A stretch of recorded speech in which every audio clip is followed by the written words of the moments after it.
What's going on, brothers and sisters? Chris here from Namaste Gaming, and this is going to be the 11 to 40 Mesmer leveling guide. This new format is going to be broken down into 3 separate videos per class so that I can have a hope in hell of keeping up with the changes when ArenaNet decides to do something crazy like turning an Adept trait into a Grandmaster trait, or something like that. Yeah. Time's a-wasting, so let's cut to the guide. Alright, so this is the build that we're going to be using to level from 11 to 40. We are going to be working on a Phantasm build. In the early game, we're going to focus on melee damage and power for the most part. So our weapons are going to be Sword and Pistol. Our healing ability is going to be Aether Feast. Utilities, for the most part, are totally optional. You can use signets or blink or mantras or condition removal. Everything works, and Mesmers are one of those classes that can get away with really tailoring their utilities to any given situation. Personally, I like Decoy. It's a great get out of jail free card. Signet of Illusions helps pump up your phantasms. And of course, Blink for mobility because Mesmers are incredibly slow.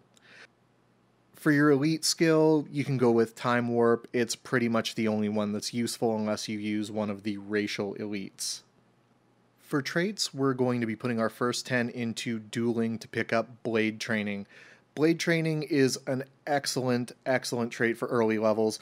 It cuts the Blurred Frenzy cooldown to actually under 10 seconds, which is really good for survivability and also pumps out some decent damage. We also get Critical Infusion out of the deal. It's not really going to start to shine until past level 21 when you can get 2 statted gear to get more precision, but for now it'll be a nice boost to our survivability every now and again. Now, for the next 2 trait lines, you can switch around the order. I prefer to go Domination first. It gives us access to Empowered Illusions, which is a flat 15% damage increase on all of our Phantasm skills, which we're going to be dropping pretty much on cooldown. And the Illusion of Vulnerability, it's not so great, but we do have access to a couple of interrupts, both Pistol 5 and Greatsword 5 interrupt, so we can get a little bit of vulnerability up. It certainly doesn't hurt, and since it gets us Empowered Illusions, we'll take it. Going with Inspiration, we get Vengeful Images, which grants retaliation to phantasms, and Mender's Purity, which removes a condition when you heal. Neither of those are going to be particularly useful to us at a low level, mostly because conditions and retaliation, neither of them are really powerful until you get into the higher levels. And that's really why I choose to go with Domination first. Inspiration is one of those trait lines that really we're just taking because it's just the best choice at this level. The extra 100 vitality and healing do more for us than pretty much anything else that we could grab at this point. As far as skill use goes, it's pretty straightforward. We're actually going to start off with Greatsword. We're going to drop our nukes from range. And then once you've got aggro on the mob, pop out your Phantasmal Berserker.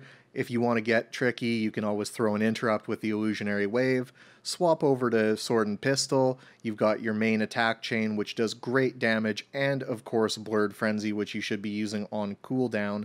And you're going to want to pop out your Phantasmal Duelist as well.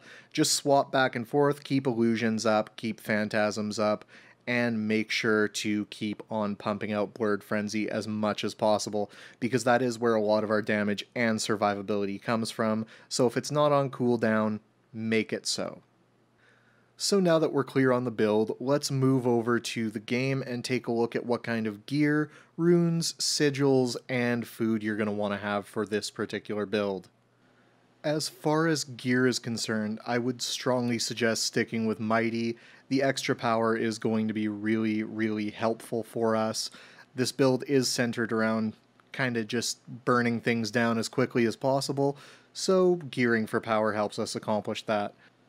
Once you get access to 2-stat gear at level 21, I recommend going with Strong gear. It's got power and precision on it, which of course fits with our earlier scheme of stacking as much power as possible, and adds in some precision so that we can keep vigor up as well.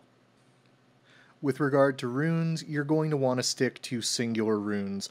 The 2-piece bonuses generally suck. So just stick with the flat out stats. Ideally, you want to be going with either power or precision, or maybe a little bit of toughness if you find yourself dying a lot. Now, food is of course totally optional, but it will help you level faster, and my recommendation for Mesmer is going to be steak. Whether it's grilled steak, spicy flank steak, or pepper steak, it's going to buff up our power, give us more XP per kill, and if you want to get really crazy, you can throw in a sharpening stone to improve your power even more. One of the things that people often overlook when they're playing low B characters is how important a sigil can be, especially stacking sigils. So if you don't mind dropping the extra 60 copper, I would strongly suggest picking up a minor sigil of Bloodlust for each of your weapons. You are going to want to have 25 stacks as often as possible. It really does make an absolutely huge difference in terms of your killing speed.